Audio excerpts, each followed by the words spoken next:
It is odd to be a stutterer and on TV, and I am a moderate stutterer.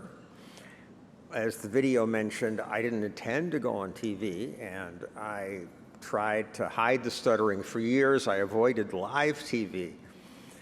But then it got worse. As many of you know, when you're acting a part, you're less likely to stutter. And famous actors, Bruce Willis, James Earl Jones, Samuel Jackson, they're fluent acting the part, but in real life, they often struggle. And as my broadcasting got better and it became more like normal speech, I had more and more trouble, and I would dread going to work. I would wake up in the morning scared. So I sought treatment. I sought every treatment. By being on TV in Portland, Oregon, I had the advantage that people would offer me free treatments. Acupuncturists said, that'll cure stuttering. Hypnosis. 2 expert hypnotists claimed they could cure me. Meditation, psychotherapy, scream therapy, faith healing, biofeedback.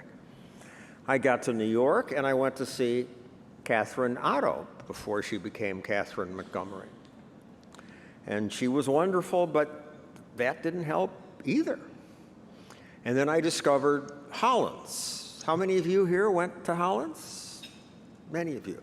How many of you were really helped? Fewer.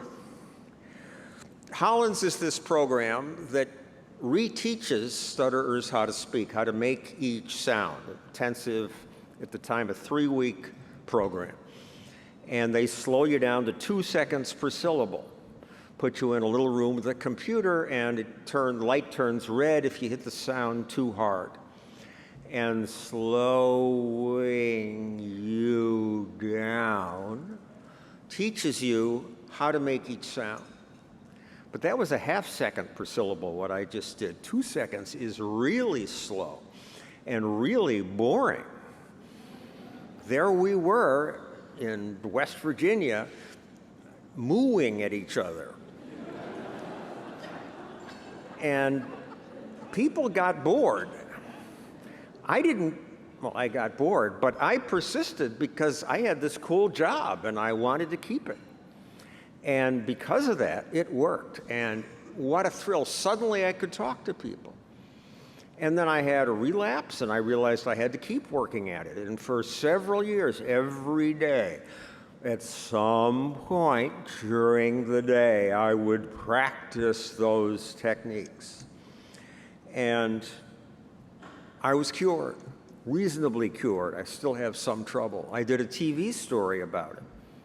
And then people called me and said, you can't say this is the cure. Didn't cure me. I realized then that it doesn't work for everyone. And then I was in a green room with Jack Welch, and he was stuttering pretty badly. And I said, how could you run this giant company? GE he ran before it became a ward of the government.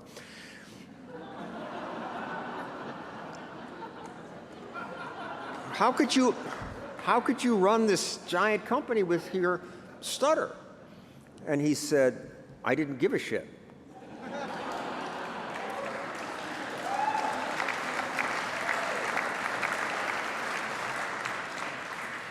And that's kind of the AIS philosophy. Teach people not to. And I think, and the reason I support AIS now is this may be the best philosophy. The happiest stutterers are the ones who go ahead and stutter. I never could. I dreaded it. I was ashamed. That's the wrong way to think. Go ahead, speak out, stutter away, and say what needs to be said. Thank you very much.